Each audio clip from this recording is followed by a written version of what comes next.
Hi, everybody. Hope everyone is doing well. Welcome to this month's webcast. It's been a busy time for Industrial Eye and for myself and Jolynn. So we're gonna go into all that. But first, I figure we'll just say hello. Hello, everyone. Hello. How are you doing, Jolynn, today? I'm good.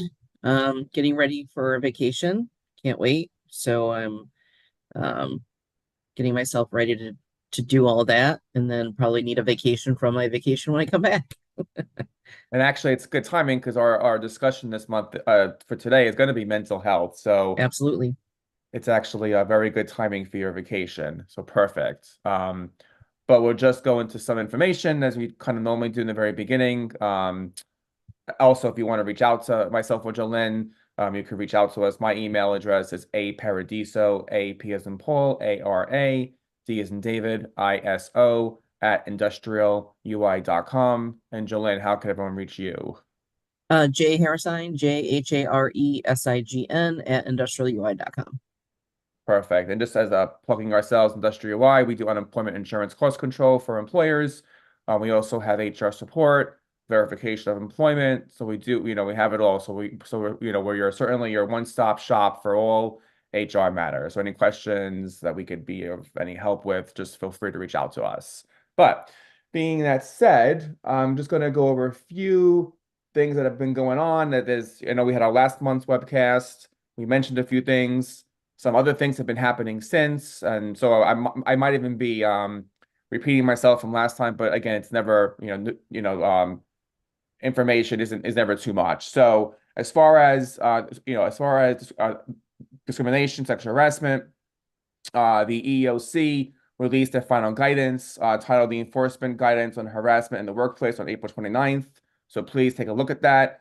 It's a lot of pages, so I don't, I know it takes a long time to certainly review all that, but just be mindful of that. Also, the FTC on April 23rd voted 3-2 to ban non-compete agreements for employment contracts. So take a look at that. I know Jolynn and I, we've discussed this too. I know that there's going to probably be, if not already, appeals to this already. So we don't know if this is going to be, we're not sure if it's going to go into fruition, but it's there. So if you want some language, look it up. But again, there might be further appeals with that. And then also the Department of Labor issued their the final ruling for raising the Fair Labor Standards Act, increasing the threshold from 35,568 to 43,888 per year. So just be mindful of those different things. And I'm sure by next month there will be other things to report, but just these are just some things that are going on. And also for some fun, for giggles. So May is National Burger Month, National Military Appreciation Month, Arthritis Awareness Month, Better Sleep Month, Mental Health Awareness Month, National Walking Month, Women's Healthcare Month, and Asian American Pacific Islander Heritage Month. So May is a very busy time. And just some little extra things. Hawaii celebrates Lay Day on the 1st of May. Also, May 1st is School Principals Day. So a shout out to our teachers in education. May 2nd, World Tuna Day. May 8th, No Socks Day. And also May 8th, Root Canal Appreciation Day. I'm actually going to the dentist tomorrow morning, so I'm hoping I don't have any kind of root canal or cavities or anything. And then May 14th, Dance Like a Chicken Day. So Jolene, when you're on vacation, will you be dancing like a chicken? Oh, hell no. No. I will be, strolling the streets of, Barcelona or Florence or someplace fun like that. But no dancing. I'll just be, typical tourist. Perfect. Well, enjoy. Go be a typical tourist. It's fun. It's fun to be that way. Yes. Um, so I guess going into some serious stuff and some, not so serious, but I guess more serious. So we were busy, like, as I mentioned in the very beginning of this webcast, we have been very busy strolling the streets Of Nashville. in Nashville, and just even before that too, with San Antonio, and then Las Vegas, but most recently Nashville was really fun. We were there. Jolene, myself, Liza Duvall, and Todd Cohen attended the annual Payroll Congress conference. And actually, I want a shout out too. We had our VIP partners there as well. Sean Nassari with Verification Professional, and then Heather Garcia and Marisha. Jolene, Meyer. thank you. Sorry, Marisha. Marisha Meyer with ETC companies. So we really had a great time being with all of our partners in Nashville. So what was your overall take there, Jolene? It was a great conference. It was very well attended, and the venue was, I mean, gigantic. I think probably walked 10 miles in the 4 days I was there, just getting from my room to the convention center. For those of you who have never been, the Opryland Resort in Nashville, that's where the payroll convention was. It was an amazing venue.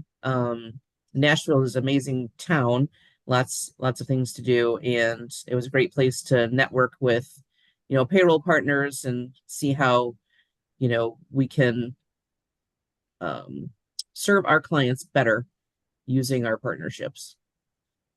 Yeah, no, definitely. This was my my conferences that I have attended, spoken at, presented have been mostly for the most part SHRM related, either state conferences, local chapters. I've attended as an influencer, Work Human conference. I attended National SHRM, but this was my first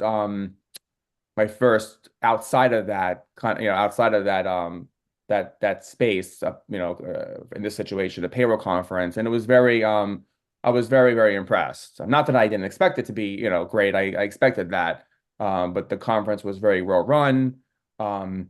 We were exhibitors there, so fortunately we didn't have a chance to really get out to go to the sessions because a lot of our time was being at our booth to answer any questions of attendees that were there. But I'm sure the sessions were great. I mean, from what I saw from walking by, they seemed packed, seemed very engaging. The attendees at the conference were very engaging, asking a bunch of questions. We also had a fun booth. We had a lot of swag, which obviously is always fun to get. We were giving exclusive drones, so that was fun. People won that. But yeah, it was really great. And we also did um, virtual learning connect with our clients from there too. So that was just really fun. It was great again seeing ETC and Verification Professional. But overall, really a really great conference. But yes, the conference center is huge. I went there in 2000, I think 18, 19 for the Work Human conference that was there. We didn't stay at the hotel there, so I didn't realize how big it was until this year staying there. It's a very big. I don't even want to call it a hotel. It's like a city, like a metropolis basically. It's Exactly. get from one room to the other. I mean, but so it is huge, but the food is also outstanding. We had really awesome food. The steakhouse, just Italian food. I mean, then downtown Nashville. It was really just overall a really great experience. So, and it's always fun to be with your colleagues and your friends. So that was great. So now that we touched that, now we're going to go into mental health. This is mental health. May is Mental Health Awareness Month, and mental health is really an important topic to discuss. One of the things that have come out from the pandemic has been, open discussions around mental health. And actually, just yesterday, I saw some numbers from SHRM. They actually had a post on LinkedIn, and their posts. This was one stat, and this was about 65% of HR professionals express concern about employee mental health, yet only 39% of organizations plan to increase mental health benefits in 2024. Um, so I just thought it was interesting. Um, I don't. I wasn't surprised by the number only because mental health is still new. So I think as we go on and the years to come, I believe that that increase of mental health benefits from organizations will likely go up. Um, but I just thought it was an interesting stat. And there's a lot of other ones too. So the first question is, what are some common signs of stress or burnout in the workplace, and how can individuals recognize these signs in themselves or others? Well, I think one of the most important things to recognize is that there is no shame in struggle. There's no shame in mental health struggles. We've all experienced them. I myself struggle with, anxiety, stress, depression at sometimes. So there's always, we should be more mindful, that the shame and stigma around mental health issues is real, and it's probably one of the biggest reasons why people don't reach out or recognize in themselves that they're struggling. Some common signs that I've seen in the workplace for stress or burnout is performance decline, shutting down, not wanting to interact with the team, um, getting more and more frustrated or having a short fuse, lashing out at others. I recognize those things in myself when I get stressed out. So it's important to, you know, reach out to your benefits provider to talk about how your company can help you with, therapy, mental health, to improve your mental health, de-stress, use your PTO. As HR professionals, we not only take on the struggles of the company, we tend to take on the struggles of our employees too. So we need to also recognize those signs within ourselves, make sure that we are taking time out for ourselves, take those vacations, um, meditate, whatever helps you to, unplug and be able to recharge yourself, because you have to be there for others, the employees, and the company. So you need to make sure that you're taking care of yourself.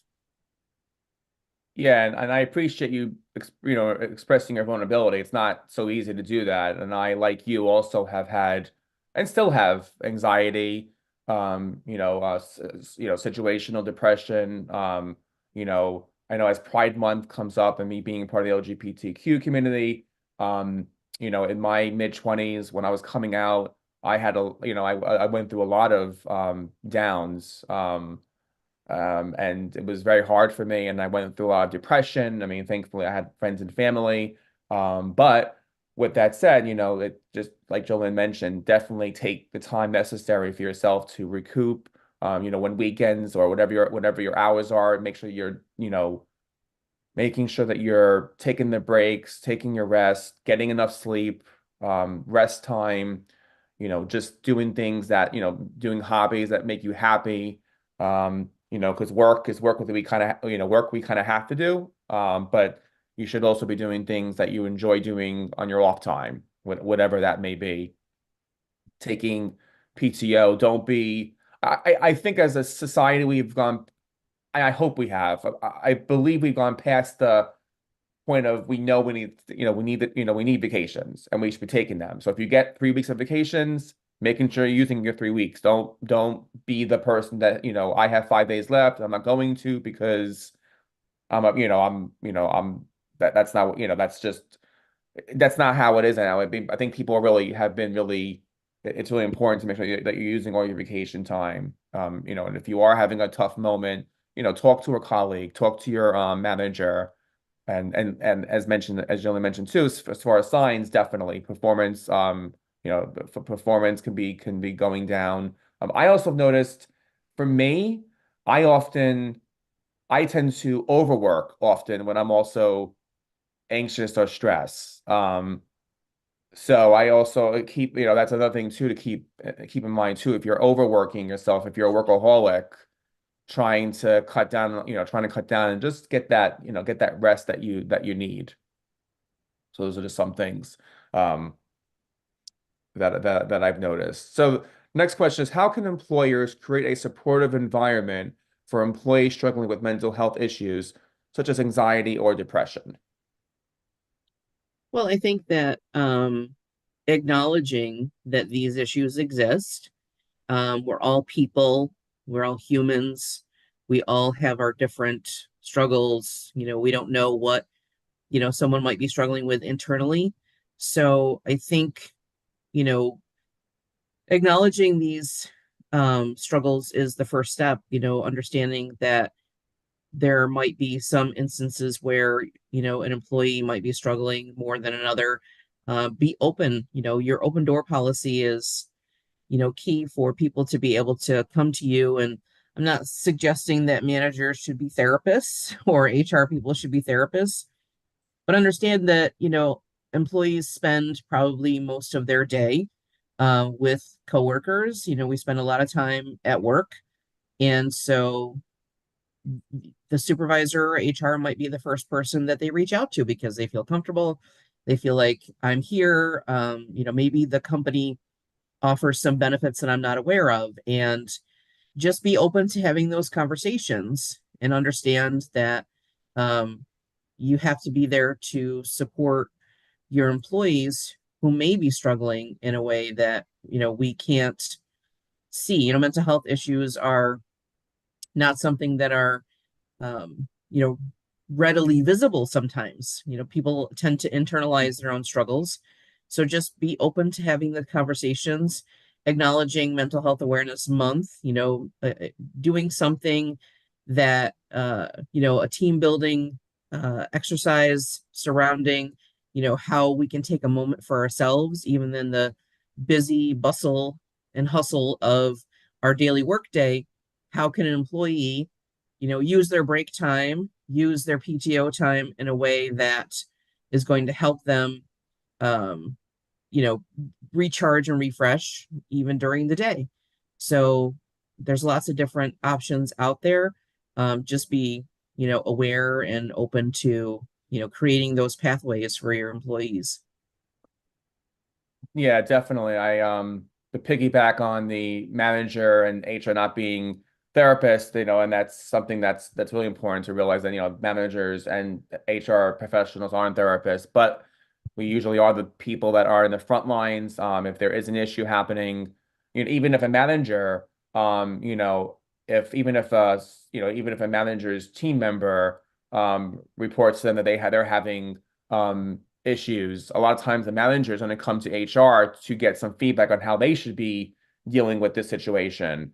So it's just a lot of stuff to really to to really just kind of marinate. But um one of the things, and I've said this before really, is as leaders having that empathy, having empathy, listening. A lot of times if someone's coming to you often, they're not really coming to you to really get, your insight or to get your opinion. Often it's just more they want just someone to vent to listen.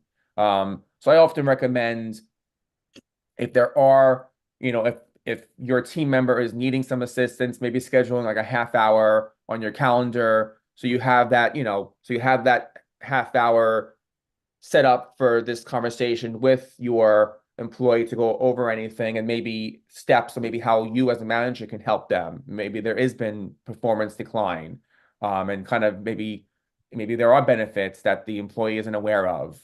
Maybe the benefits that the manager may not be aware of, that maybe they could reach out to HR and find out, what can we do as an organization.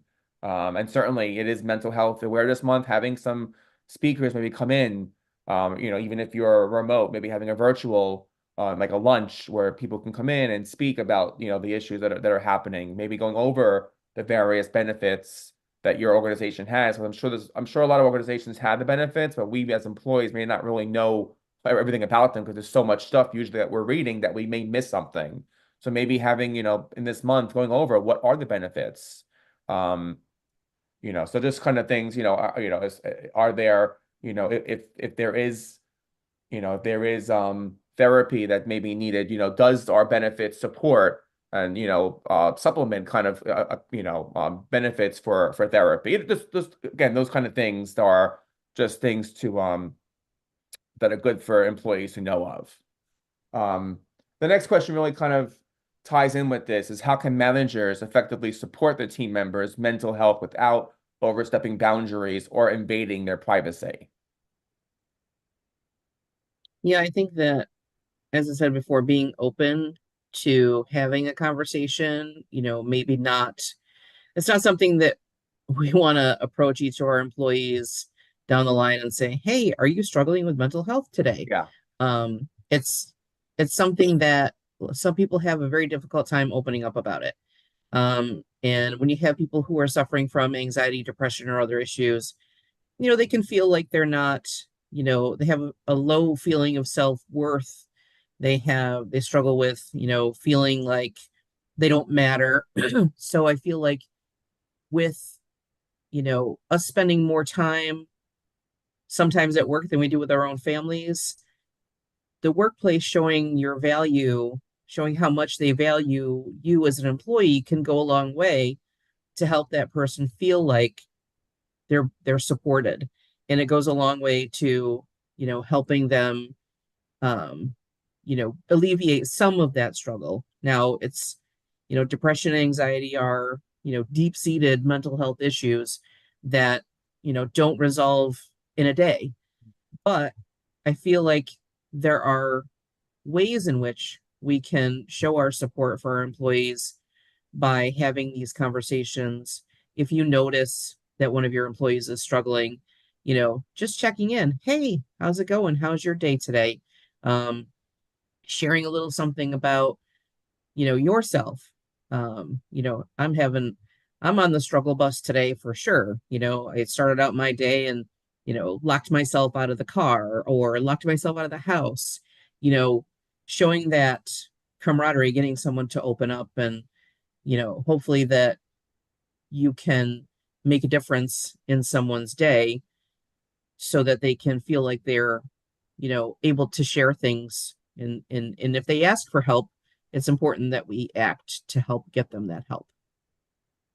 Yeah, I liked how you pointed out sharing yourself in a way. So if someone, if a team member is having an issue or whatever, maybe also kind of sharing your own personal stories always helps. Your own struggles. Again, I'm not saying do that in a minute. It takes some time to do that. And someone who has, someone with anxiety or depression, it's not gonna be done in a day. It takes a while to really get through these it's really challenging to get through these situations. But nonetheless, I mean, I think just having the discussions, having an open door policy, sharing yourself, I often share my own, like, my own coming out story because that kind of helps sometimes, kind of it brings the more human, of you. It shares that human side that we often at work don't do because we're so busy doing our everyday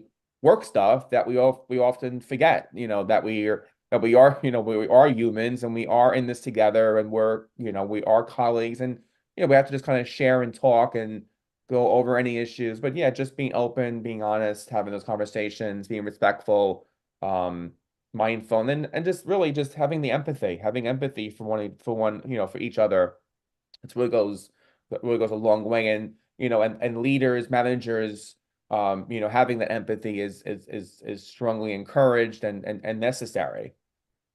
So last question before we um before we head out, what role does company culture play in promoting mental health well-being? And how can organizations cultivate a culture of openness and support? Well, I think it all starts with us, right? Setting the example, being open to having those conversations. Listen, if it's not for your employees, you would have no business, no workplace. And, until AI or the robots take over, we're going to have these issues that come up with people.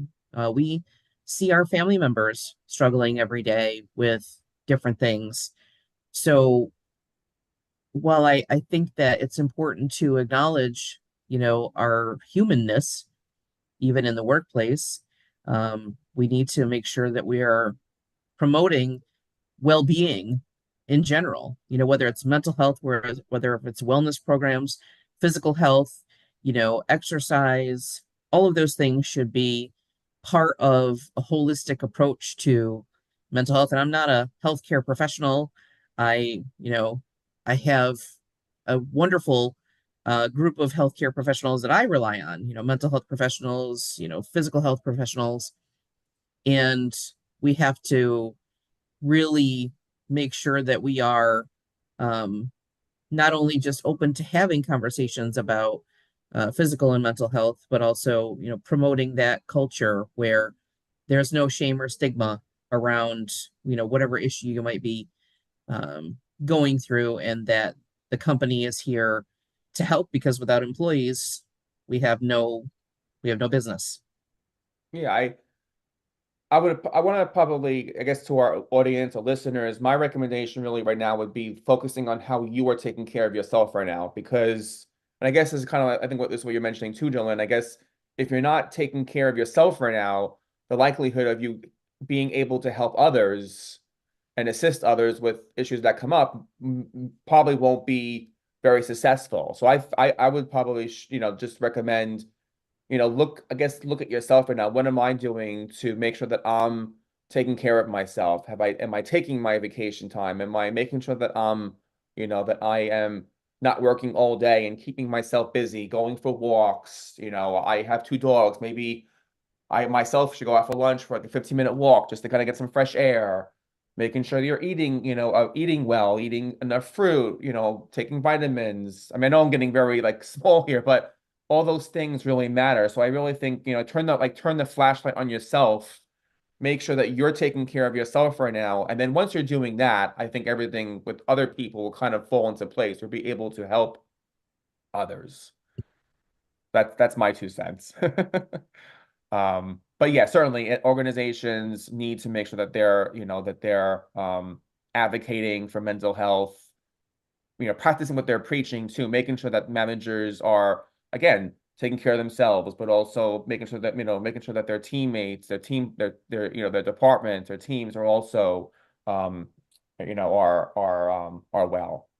So with that, our time has come to an end. Um, it's been a great conversation. I certainly eye-opening, and I'm glad that we're having these conversations because really a few years ago, I didn't really hear much of this being discussed. So I'm really happy that we're able to have these conversations openly, freely.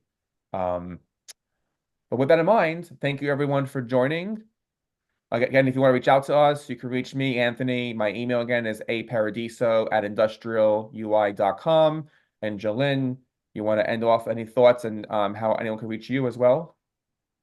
Yeah, and to piggyback on what you said, I think that we are now more open to talking about mental health issues because, the pandemic really brought the issue of mental health concerns to the forefront with a lot of, people being in solitude for a long period of time. That's just, as human beings, we need connection, we need, you know, interaction.